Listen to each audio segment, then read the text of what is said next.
दोस्तों, हमारी सीरीज चल रही है जिम कॉर्बेट जी की बुक कुमाऊं के नरभक्षी, यानी कि मैन ईटर्स ऑफ कुमाऊं, जिसका हिंदी ट्रांसलेशन किया है कानन झींगन जी ने और इसे पब्लिश किया है साहित्यिका इंडियन पब्लिकेशंस ने।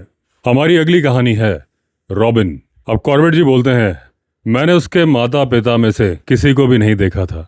जिस सफाई कर्मचारी से मैंने उसे खरीदा था उसके अनुसार वो स्पेनियल जाति का था, यानी कि बहुत छोटा सा नर्म बालों वाला। उसका नाम था पिंचा। उसका पिता चतुर गन डॉग था, यानी शिकारियों को शिकार की ओर दिशा दिखाने वाला कुशल सहायक कुत्ता। पिंचा की जाति के बारे में मैं बस इतना ही जानता था। मैं पपी नहीं चाहता था। ये एक आकस्मिक घटना थी। मैं अपने एक मित्र के साथ बैठा था, तभी एक आदमी ने एक गंदी सी टोकरी में से 7 पिल्ले निकाले मेरे दोस्त को दिखाने के लिए। पिंचा सबसे कमज़ोर और छोटा था। यह स्पष्ट था कि वो जीने के लिए अंतिम कोशिश कर रहा था।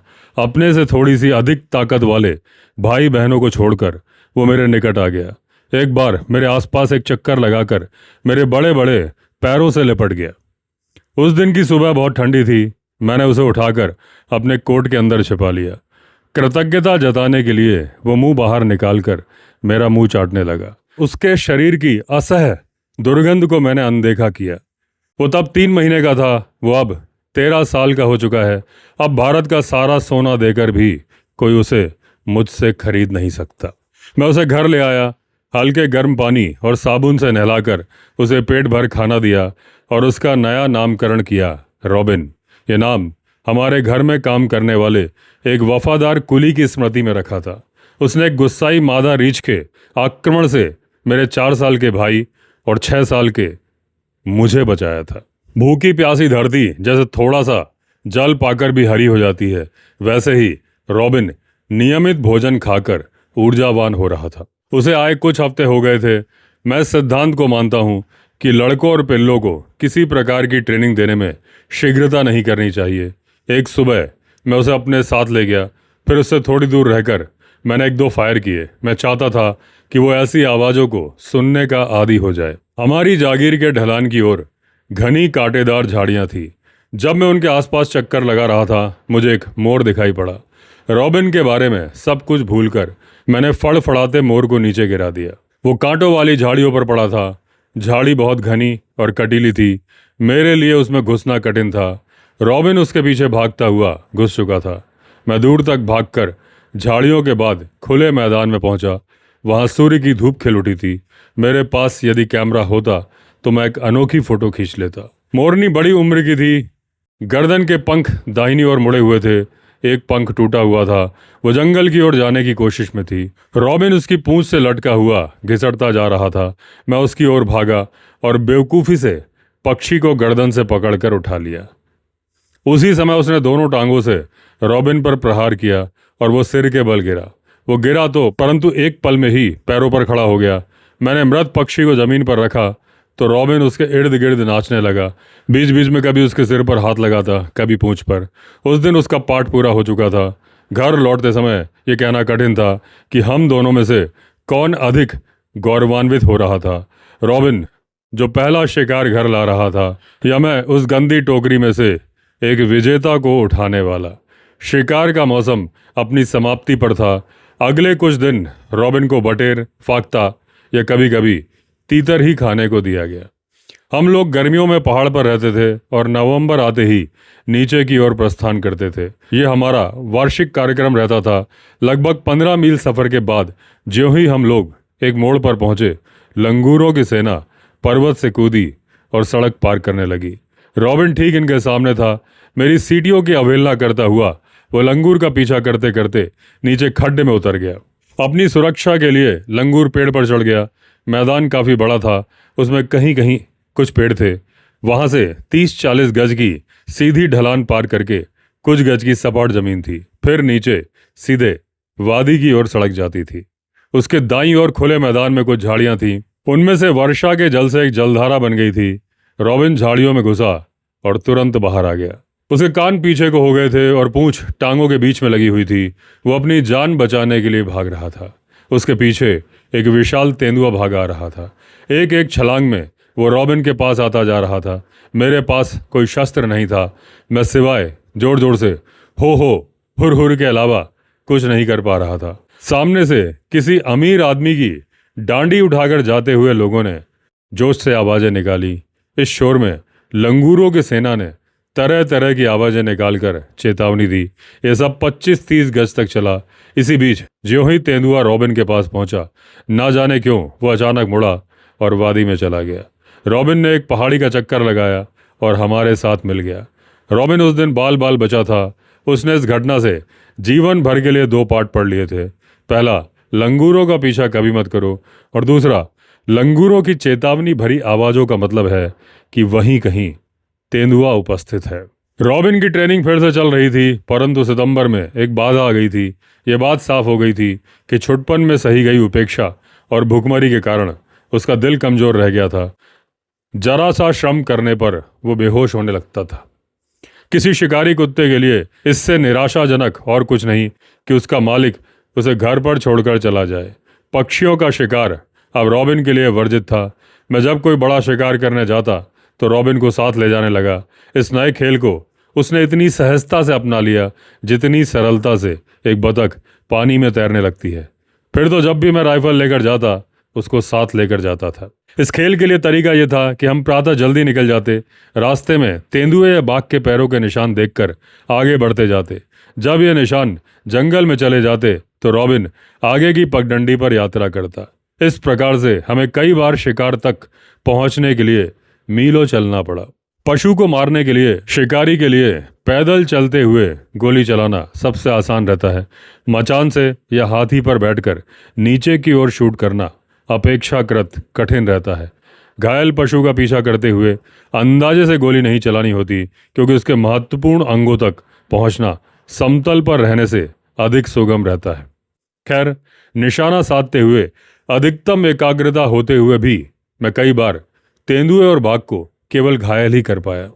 क्रोध के आवेश में गरजते हुए इन पशुओं को दूसरी या तीसरी गोली से ही शांत कर पाया। रॉबिन और मैंने कितने वर्ष तक साथ साथ शिकार किया। एक बार के अलावा उसने कभी मुझे परेशानी में अकेला नहीं छोड़ा।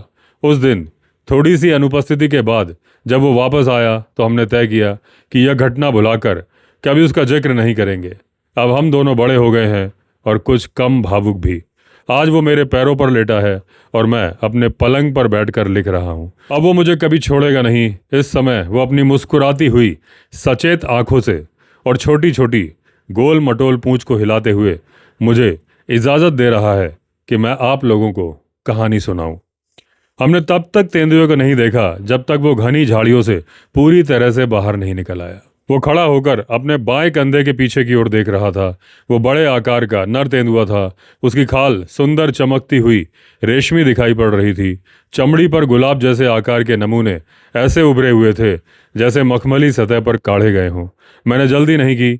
15 गज की दूरी से आराम से उसके दाएं कंधे पर अपनी अचूक राइफल से गोली चला दी।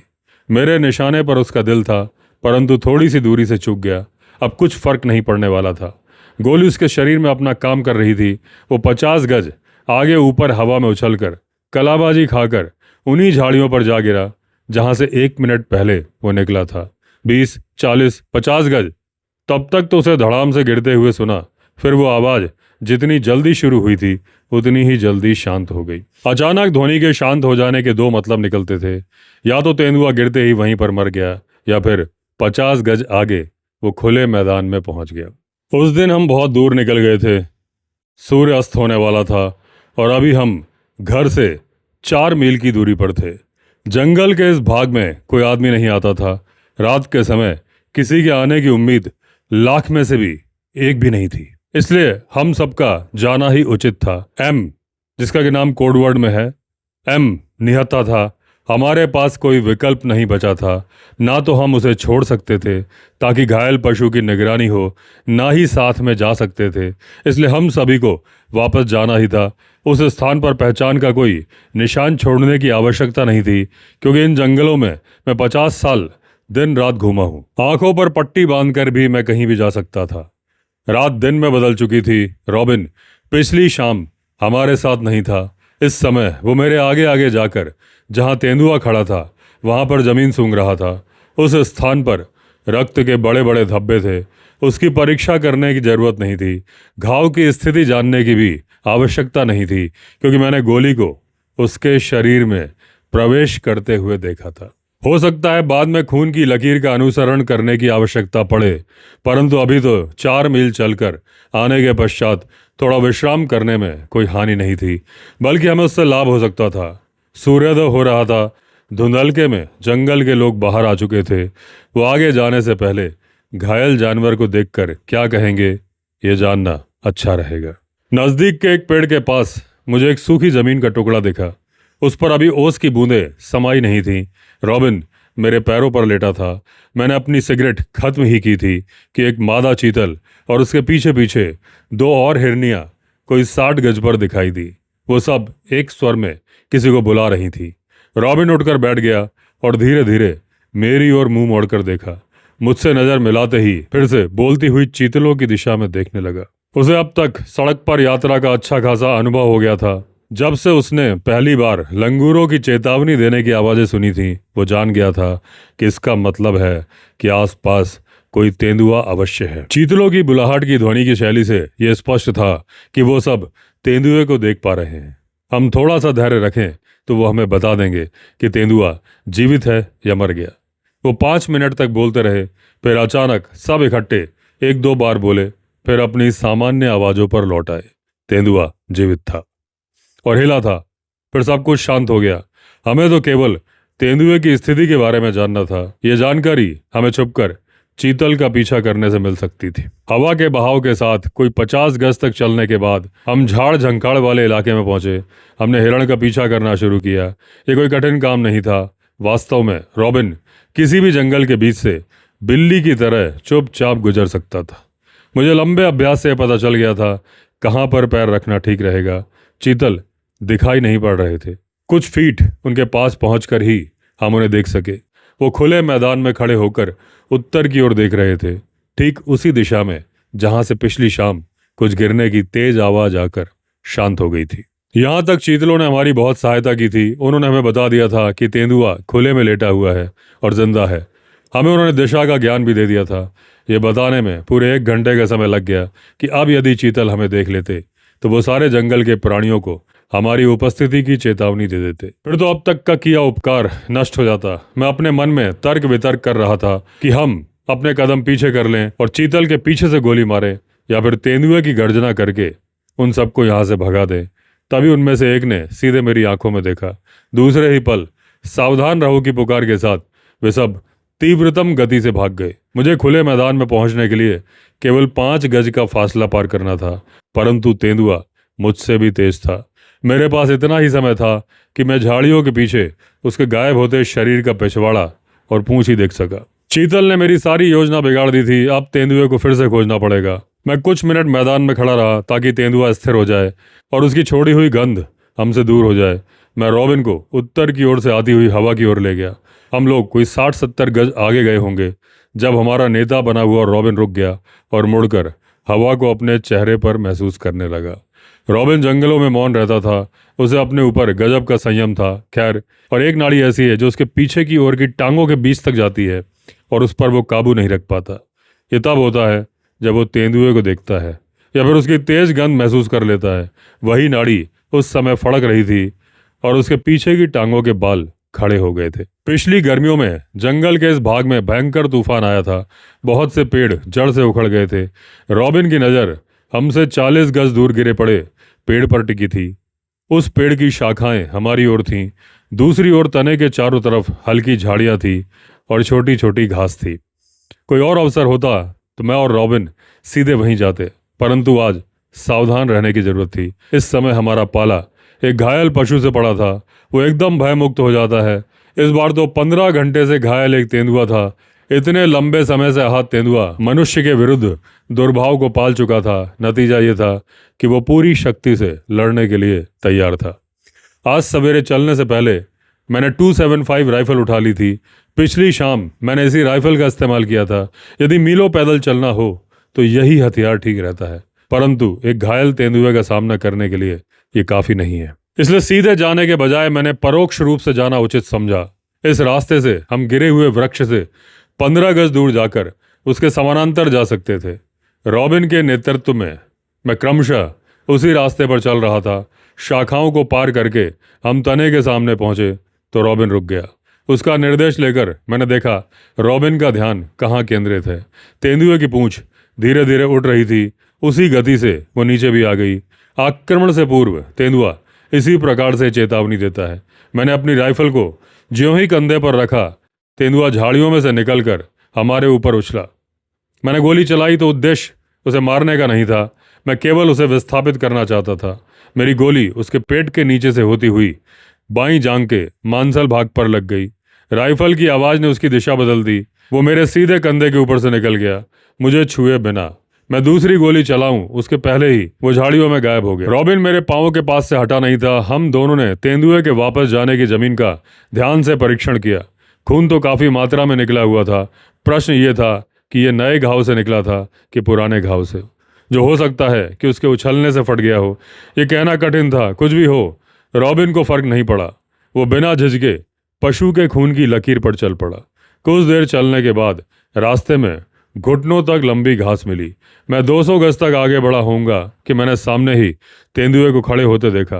राइफल को उठाकर उस पर हावी होने ही वाला था कि वो फिर से लैंटाना पेड़ की झाड़ियों में समा गया। इसकी शाखाएं एक तंबू जितनी बड़ी थी। तेंदुए के छिपने का वो एक आदर्श स्थान था। ये लाभ यह भी था कि वो अगले आक्रमण के लिए अपने आप को तैयार कर सकता था। रॉबिन और मैंने आज सवेरे काफी जोखिम भरे काम निभाए थे। अब चाहे मैं सशस्त्र हूं, फिर भी तेंदुए का और अधिक पीछा करना ठीक नहीं था। सो हम लोग घर की ओर मुड़ गए। दूसरी सुबह हम लोग फिर मैदान में थे। रॉबिन भोर से ही बाहर जाने के लिए बेचैन था। प्रातःकाल जंगल की सारी गंदगी उपेक्षा करके वो 4 मील का फासला भागकर तय करने को उत्सुक था, यदि संभव होता तो। आज मैंने 450x400 की राइफल संभाली और कल से अधिक सशक्त और प्रसन्नता का अनुभव किया। जब हम लैंटाना की झाड़ी से कई सौ मील दूर थे, मैंने रॉबिन को धीरे और सावधानी से चलने का संकेत किया। वास्तव में यह सोचना कि घायल पशु को कल जहां छोड़ा था वो उसी स्थान पर मिलेगा, यह खतरनाक साबित हो सकता था। इसका उदाहरण निम्नलिखित शोचनीय दुर्घटना है। मेरी जान पहचान के एक व्यक्ति ने एक शाम बाघ को घायल किया। घाटी के साथ साथ रक्त की रेखा का कई मील तक अनुसरण किया। दूसरे दिन कुछ लोगों को साथ लेकर फिर से अभियान प्रारंभ किया। नेतृत्व करने वाले व्यक्ति के पास खाली राइफल थी। उसने कल जहां पशु को छोड़ा था उसी मार्ग पर जाने का निश्चय किया। वो स्थानीय शिकारी था। वो सीधे चलते चलते बाघ के पास पहुंच गया और मारा गया। शेष लोग बच गए।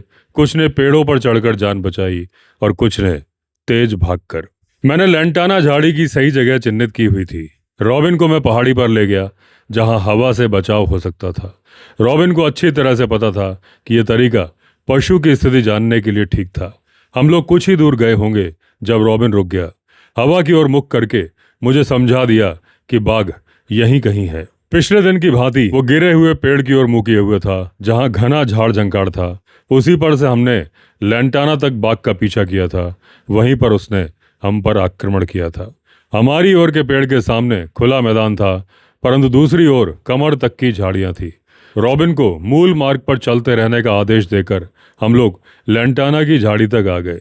रॉबिन ने वहां कोई रुचि नहीं दिखाई। वहां मैंने कोट उतारा और उसमें जितने भी पत्थर में भर सकता था भरे और बोरी की तरह अपने कंधे पर लटका लिया और पेड़ के पास खुले में आ गया। कोट पहनकर मैंने राइफल को तुरंत प्रयोग के लिए तैयार किया। पेड़ से 15 गज पहले मैंने शूट करने की अपनी स्थिति बनाई। फिर मैं पहले पेड़ पर पत्थर फेंकने लगा। उसके बाद झाड़ियों पर कई पत्थर फेंके। मेरा उद्देश्य था कि यदि बाघ जीवित है तो वो खुले मैदान में आ जाए और वहां मैं उससे निपट सकूं। जब पत्थरों की युद्ध सामग्री समाप्त हो गई तो मैं खूब खांसा, तालियां बजाईं, परंतु ना तो पत्थर और ना ही किसी आवाज का उस पर कोई प्रभाव पड़ा। वो जीवित है या नहीं इसका कोई संकेत नहीं मिल सका। अब तक मुझे सीधे पेड़ तक पहुंच जाना चाहिए था, परंतु जंगल के बारे में एक पुरानी कहावत याद आ गई। बाघ को तब तक मरा मत समझो जब तक उसकी चमड़ी ना उतार लो।